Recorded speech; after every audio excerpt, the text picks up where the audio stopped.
Hello everyone and welcome back to the GeekWave. This is the low budget show. It's the show so low it has no budget. It's been a while since I've done this, you know. I've been very busy as of late, and I've just had to pretty much postpone this podcast for when I have the time to do it.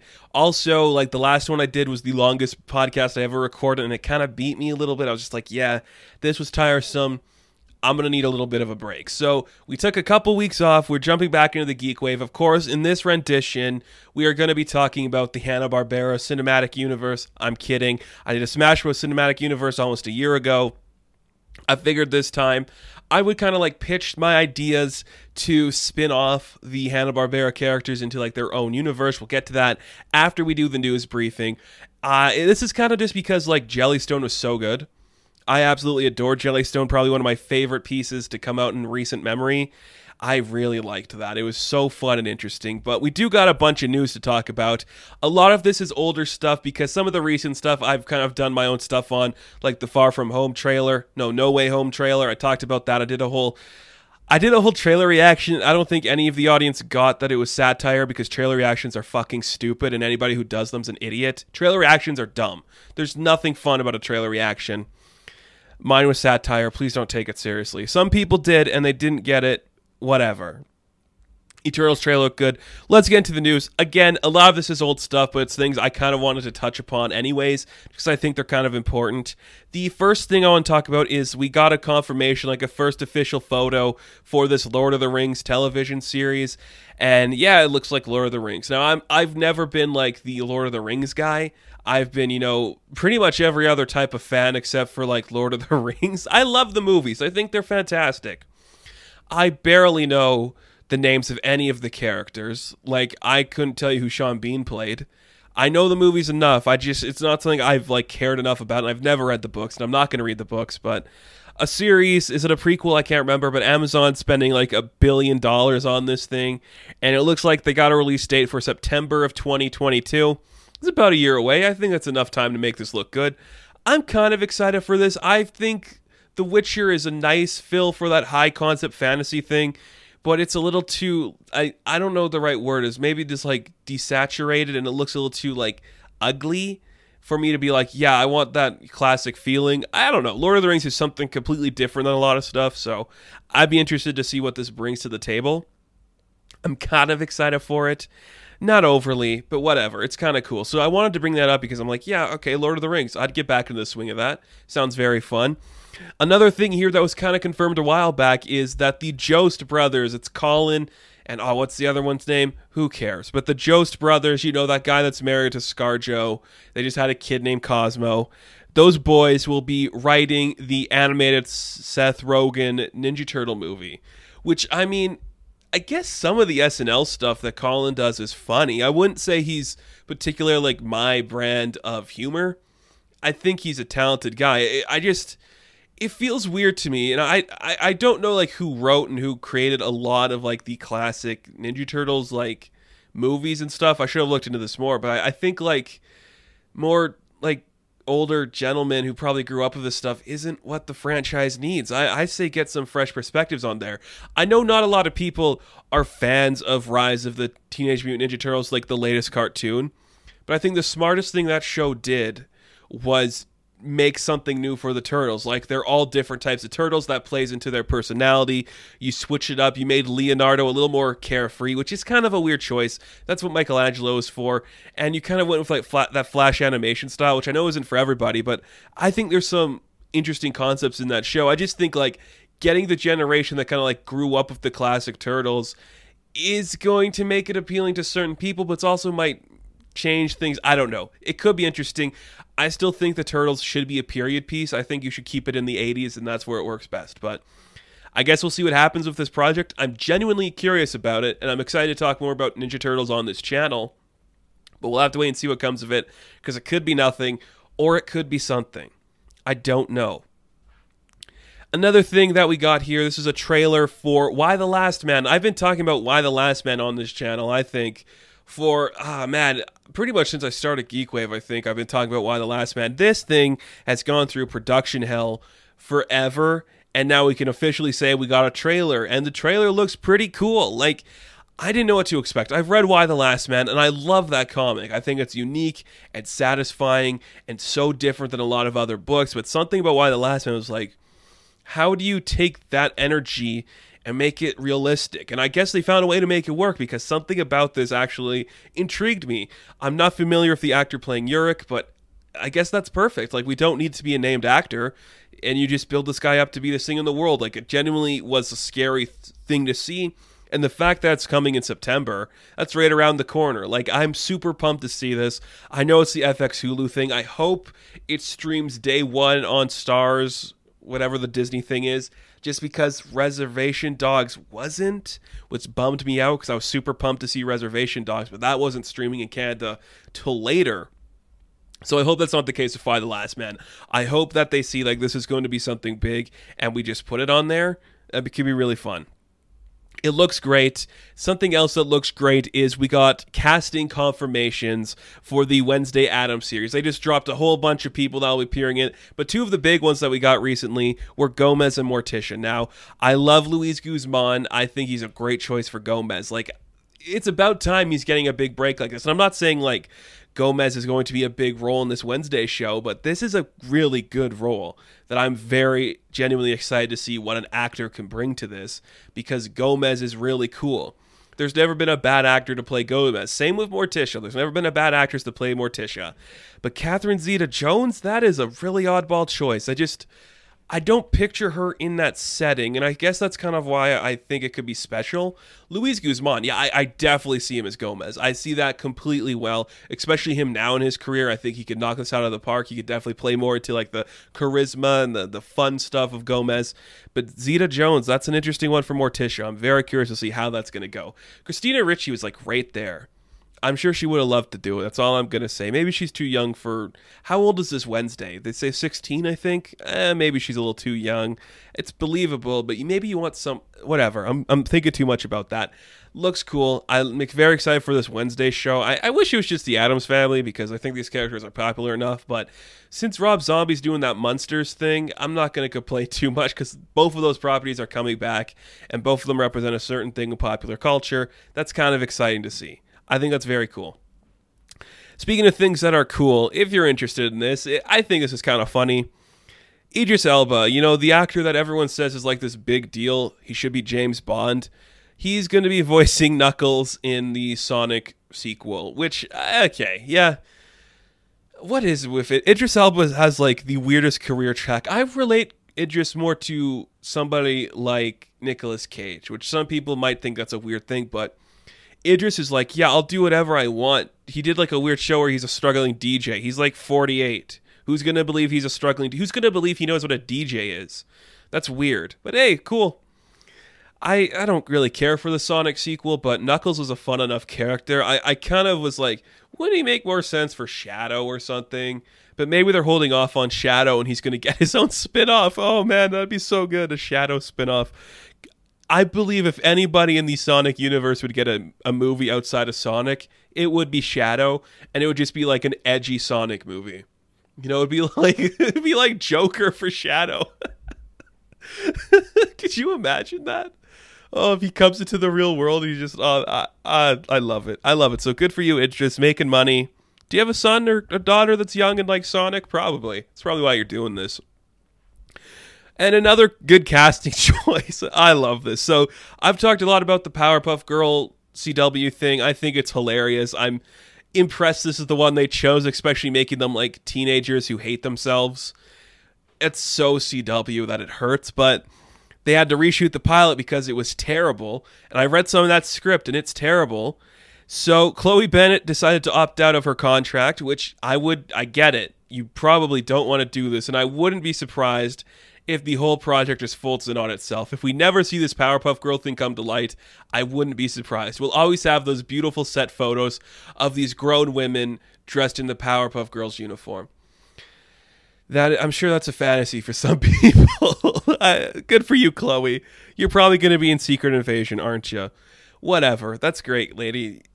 Powerpuff Girls. I did a GeekWave actually talk about like what could be the next Riverdale, and I still think it should be Scooby-Doo. That's the next one you should do. Just do that way, and it works. Not the Powerpuff Girls where they're adults and they hate themselves because their dad made them fight when they were children. That's depressing. We have that, and it's called Titans, and Titans sucks. But I digress into something that's very exciting, and I'm genuinely excited to talk about here. We got recent confirmation that Misha Green, who I think that she wanted to do a sequel with Lovecraft Country, but it fell through, and then she's doing the Tomb Raider thing, but she is going to be working on the kind of spin-off to the Birds of Prey movie, Black Canary, which will be starring Jurnee Smollett. She will be reprising her role again. Getting the Lovecraft Country crew back together for this is a great idea. I love this. I think Jurnee was great in that movie. I think Misha Green's a great director and writer and producer. I love everything that she does. This team is a winning combination, in my opinion. I think this movie could be really cool. About time Black Canary gets a movie. I think she's a way better lead for a movie than Oliver Queen, because we don't need to see Oliver Queen. We've had 1.5 million Robin Hood movies, and he's essentially just a Gen Z Robin Hood figure, right? We don't need to see that again. But if you establish Oliver Queen in a solo Dinah Lance movie, makes sense to me. We know if this is a spin-off, we already know that this version of Dinah, her mother was a superhero called Black Canary who fought with the cops in a previous life. So we could set up that it's connected to the JSA stuff, which could tie into Black Adam, which could bring it all full circle. I don't know if that's the case, but I think that's cool. And if we wanted to, I guess people were saying that Savant was locked up in the Suicide Squad because of Black Canary, so we could do this a prequel, get Michael Rooker back. Or maybe we get a new actor where he actually looks like Savant, like a really pretty boy, which I don't know. That's cool. I love this team. So I'd be very curious to see how this movie's going to look, and I think it's a great idea. It's coming to HBO Max. That works for me. I think that's a brilliant idea and very fun. We also have DC Fandom like right around the corner in October. I will be doing my predictions video probably come mid-September for that.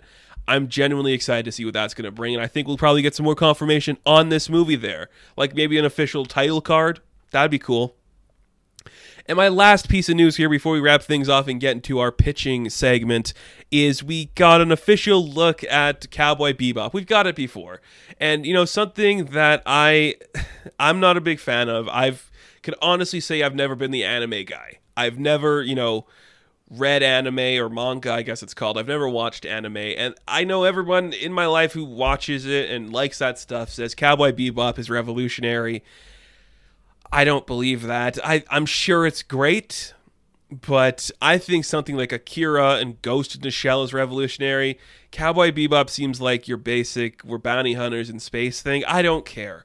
You know what? I've written stuff like that. It's not that brilliant. And seeing these set photos, the show comes, I think the show's premiering, what they say, November, I think it was. I'm not that impressed. Look, I know why you get John Chu for this. It's John Chu, right? John Cho? I can't remember. You get Sulu for this. I know why you get him.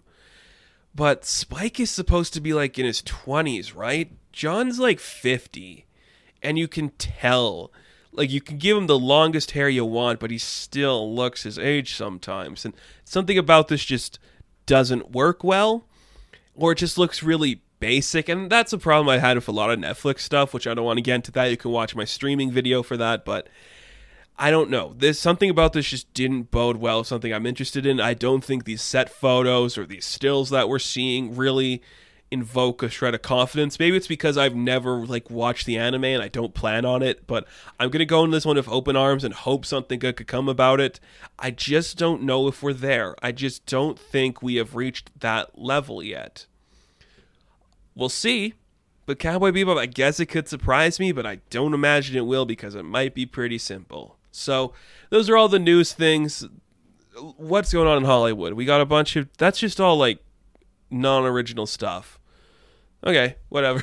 Whatever. You guys like that stuff, so that's fine. Let's take a quick break, and when we come back, let's jump back into the world of Jellystone, the wonderful characters that it brings to us, and what I would do to mature it up a little bit, spin them off in their own thing. Let's do it later. Or right now, I should say. We'll come back from the break, yeah.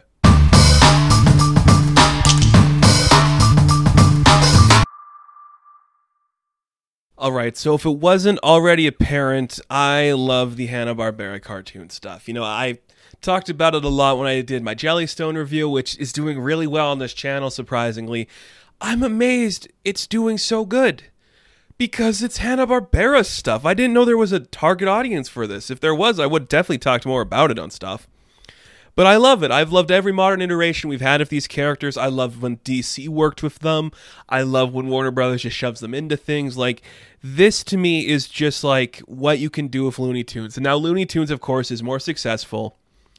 And it has more opportunities because, look, it's Bugs, it's Daffy, it's Lola. There's a whole generation that grew up on those things. But some of the Hanna-Barbera stuff kind of got pushed to the sidelines a few times, which is fine. And today I want to kind of revamp it, you know?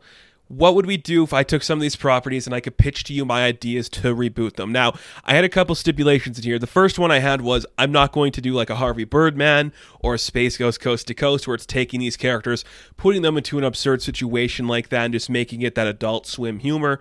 My approach to this was, okay, we have confirmation that the Flintstones is kind of getting an updated reboot, remake, modernization called Bedrock, where, what is it, Bam Bam's kind of like the...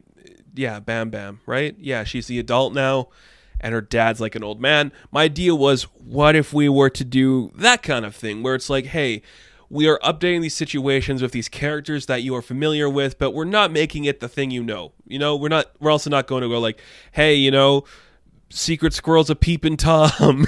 That's weird. I don't want to do that, because that's kind of silly.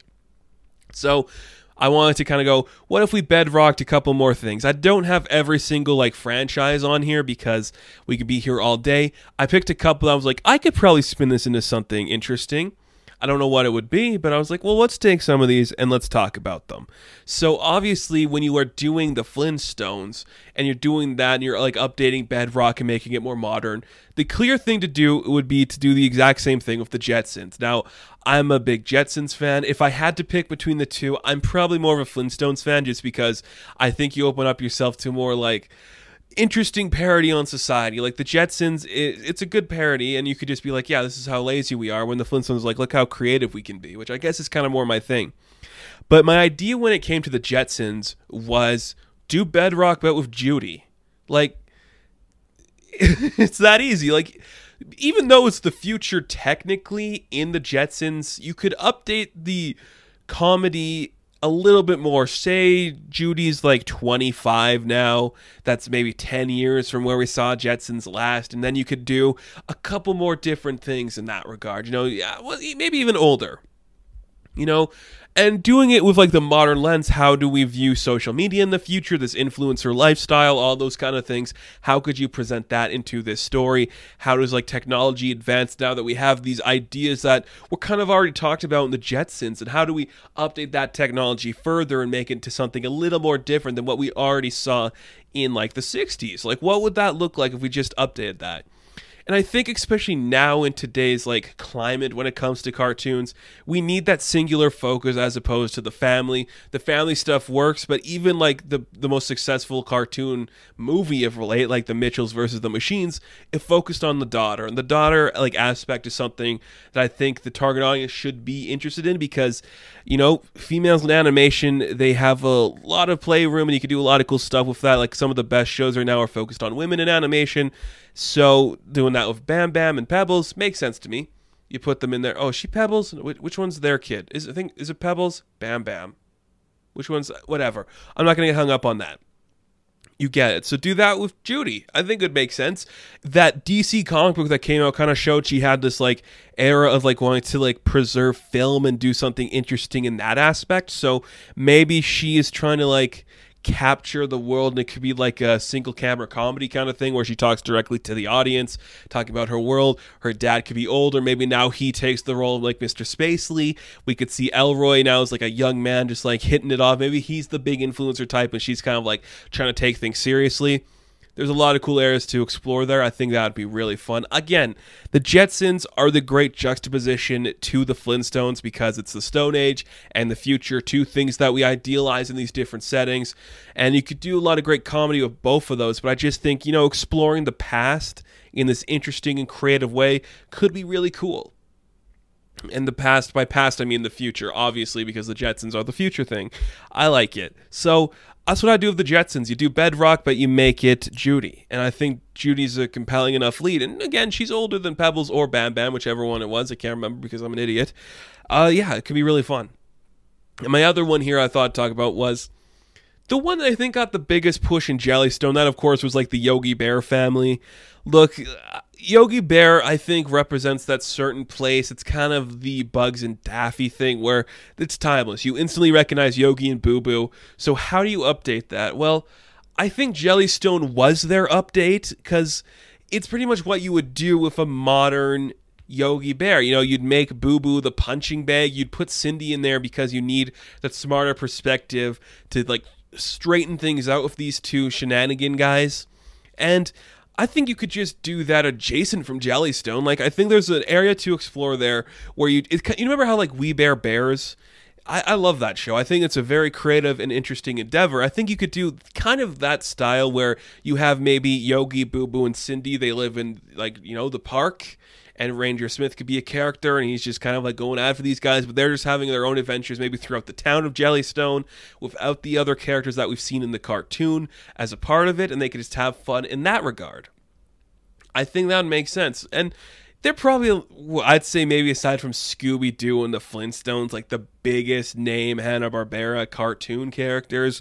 So people already have this built-in idea of what Yogi's supposed to be, and I think Jellystone did a great job representing that. But if we were just to, like, eschew that away from, like, everybody else in there, you could do something really special with that. And just updating those old cartoons too, I think, still works. You know, you could even do, like, the same type of humor, because I think one of the best things about animation, especially like those early days, the 40s to 60s, that style is so timeless in its animation and its humor that it's just funny no matter when you watch it.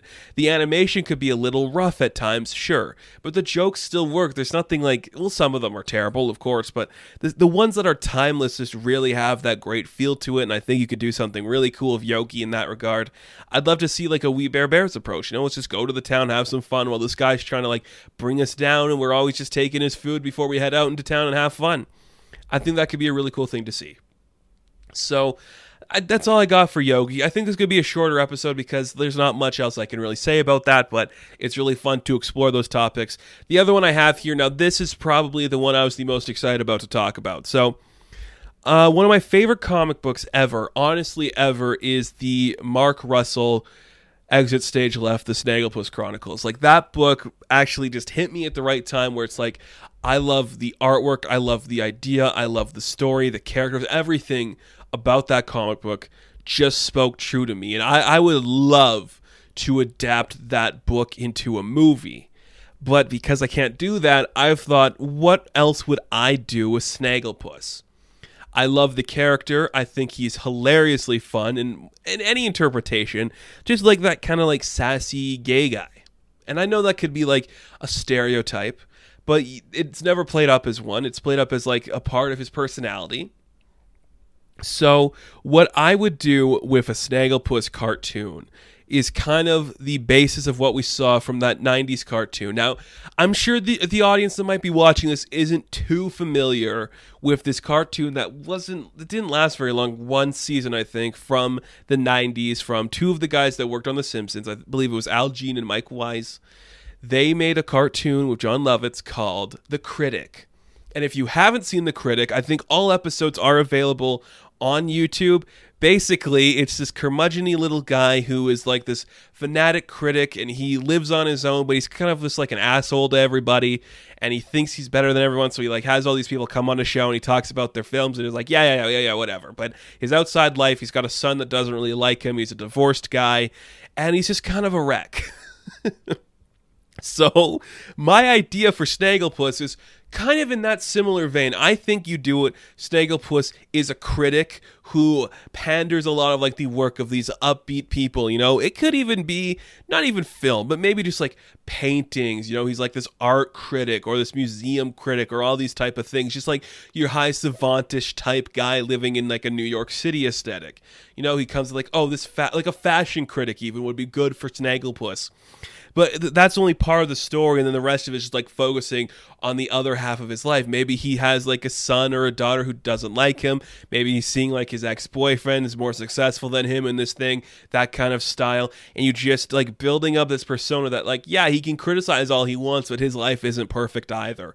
That could be a really fun angle to explore. And again, Snagglepuss, I think, just has room to grow and be these different interpretations of that aesthetic. It's one of my favorite things, especially in that comic book. It's in the 50s. It's during the Red Scare. We are seeing how this this theater writer is creating his own play and how it could represent a side of himself he doesn't want the world to see. The world thinks it's communism, or it's something else like homosexuality. And that is so brilliant. Then you throw that into just like, hey, I hate fashion. I love fashion, but this is terrible and maligned and boring. And when he comes home, you know, he opens up a bottle of wine. He sees that his ex-boyfriend's more successful than him on the news or something. You see that this like fashion startup he had maybe failed. He never really got out of that funk. He's just, it's just kind of like this sarcastic guy who thinks he's better than people, but maybe he isn't. And I know people be like, oh, maybe he's like the theater critic. You could do that too, because the exit stage left thing. But honestly, I think we could kind of move away from that and maybe modern it up so some audiences like that. Because how many young people like go to theater and watch that stuff? I guess they don't like fashion either, but it just makes more sense for that kind of a character. You could do he's a theater critic, but that's not as interesting. I think just modern it up a little, do something a little different with that. Again, Snagglepuss is awesome. If you haven't read that comic book, you need to read it because it is transformative and one of the best things I've read ever. I really like that book. So let's get off Snagglepuss for a bit and head to the world of Captain Caveman. Now, I like this character too, and I think the easiest thing you could do, maybe not easy, but the thing with Captain Caveman is it's basically just doing the Flintstones, right? I mean, if you set it in that era, it's pretty much that. You could modern it up and maybe do like the Charlie's Angels things again. I don't know. It's weird. My idea, though, was make it like a political satire like the comedy Dinosaurs. I love Dinosaurs. That's one of my favorite sitcoms ever made. And to do that with Captain Caveman, give him Cave Jr. and you know, the wife, and just have him be like a suburban dad now, and he was like this recluse guy who was like, you know, like an Evel Knievel type who did all this fun stuff. You could even have it that like the teen angels that he worked with for a bit there, they're off doing their own things now, they're all successful, and he's like a stay-at-home dad as the wife is working, and he's just like, what has my life become? What am I doing here? What is any of this? What am I up to? I think that could be a fun thing to explore. Again, Dinosaurs was just one of those shows that hit at the right time. And you'll notice as I'm going through my list here, there's a kind of a big representation from the 90s, because that was also a great era for like cartoons and stuff. Like things really blew up then. And I think you could take those characters in that direction. But I love the idea of Captain Caveman just being miserable, just trying to get his life together, but it never gets there. It's fun. So another one I had on my list here was Top Cat. Now, I think watching Jellystone, you already got it. You just got it. You see in the Top Cat focused episodes, he's got his crew there. They're swindling a bunch of people. They're living in the alley. That's your show. That's your spinoff. You just take them. Maybe they're in a new city, in a new alley. They're taking up. They're doing some beatbox and having some fun there. You're just seeing like these guys scamming the world. And maybe we have like the other side of things where we see like a cop or somebody trying to get these cats down. But it's so easy just to like build them up as like these things. You could even go a step further and make the Top Cat crew international thieves. They could become like a super spy organization, spin it off into that route. That could be kind of fun to see. But I love the idea of just like these old school alley cats just swindling people, picking their pockets, and things go bad because of it. They're always out for that next big score. You've seen some of like the ideas of that when they're like selling like this old food to people in Jellystone. They turn into zombies. That's the spinoff. That's the spinoff. You just do that kind of a thing. You could just take them out of Jellystone too, like this entire cast of characters in this style. Get them out of there and do something fun with them elsewhere. That's your Top Cat spinoff. That's really fun to see. So I don't have much to say on the Top Cat stuff because it's already built in. You just do the swindling, the shuckster guys to send them on their way to have some fun. That's your spinoff, and that would work really well. And my other one here, I was really excited about this one too because I think it's kind of fun. So This character hasn't got a lot of push lately. He was barely in the Jellystone show, but I think he's the perfect representation for the parody deconstruction, and that, of course, is Addams Ant. He is a small, statured superhero. Now, especially in an era where we have the biggest movies being superhero stuff, everyone's out for that next superhero thing, why not let Hanna Barbera jump onto that craze too? With Addams Ant, I think you represent like the perfect niche where he is like well known enough. Like I know, people know him, but he's not your big one. So you could set it in like the world of these superheroes. You know, you got the Blue Falcon and Dino Mutt, and you could have all these other people representing different roles and heroes and stuff. And in that way, you see that, oh, this little guy who's actually talented at what he does and is a genuinely good superhero is overshadowed by like the larger world around him, and nobody really takes him seriously because he's Addams Ant. He's small in stature, he's not the big threat, and nobody really gets what he does or who he is or any of that stuff. He's just a little small guy. How is he supposed to take on these big threats when we got actual superheroes running around? And you could use that to like deconstruct what a superhero is. I'm not sure like what superhero he would represent in like the scheme of things. If you wanted to like make, you know, like Blue Falcon the Batman type, you could have Space Ghost as like your Green Lantern type, Birdman as your Superman type maybe. I'm not sure where Addams Ant would fit into that world. I could, maybe he could, I was going to say Spider-Man, but I don't think he'd be Spider-Man. I think, you know, maybe more like MODOK. Not with like, you know, like the my wife's leaving me and my kids don't like me thing. Just the more like, hey, I'm trying to prove to everybody I'm a good superhero when nobody takes me seriously. Like even the villains were like, oh, it's Addams Ant come to stop me? What am I supposed to do? Like I'll just step on him. Like he's nothing. And maybe that could be like a fun era to explore. Is like, how does this guy who's been undermined his whole life become a big badass superhero? Who's going to respect him? Who's going to take him seriously? I think that could be a really fun thing to explore. I like Addams Ant, and I want to see this character get more opportunities. And this would be the one I think, like, yeah, just have fun with it. Do the classic superhero tropes, but make fun of it, you know? He saves the girl, but he can't pick her up. He goes in for the kiss, but he can't find her. You know, those really silly things. Just make it funny. And Addams Ant, you get like a John Mulaney or somebody to voice him. You know, one of those guys who's got the voice that people recognize. It could be something really special. And just like, yeah, so your heroes come in all sizes. Here it is. Maybe we get Paul Rudd to voice him. Another ant form to voice. I think that could be really cool, really special, and something creatively different than what we've seen before. So another one I have here, I got two left to talk to you guys about. This one is Wacky Races, which I think speaks for itself. Again, a show I don't know a lot of you have heard about. It came out pretty recently, 4 years ago maybe. It was called Blood Drive. Basically, it's a big Mad Max race, but you have to give your cars blood to make them drive. I'm not saying we do that, but I'm just saying your whole season's a big race. You know, get your classic characters in there, the buggy, that dude, that girl, Dastardly and Muttley, get them in there too. Race it to the best, baby. You just speed down the ramp and head on your way. That's all you do. Wacky Races, just reboot like the race thing, and like each episode a character could be eliminated from the race till there's one left standing at the end. We could see Dick and Muttley just trying to like break them all down in that way. That could be really cool and really fun. You could explore a lot of opportunities, do some really good Mad Max parodies. Like we saw it worked in Space Jam for some ungodly reason. It worked, so we could do that here too. Dick Dastardly is a great name, by the way. I don't know, I just love that name. So there you go. Wacky Races. Now I got one more for you, and I like these characters. Some people love these characters. I think they're fine, and this is the Banana Splits. Now, I'm not the biggest fan of Banana Splits, and I'll be honest with you guys, I don't know a lot about them. But here's what I'm going to pitch to you, just based on the general knowledge I know. Almost Famous. Almost Famous. Just do a road trip. Just do Almost Famous with the Banana Splits. We just get like the insider coming to do a piece on them. They're headed on their way to have this fun thing.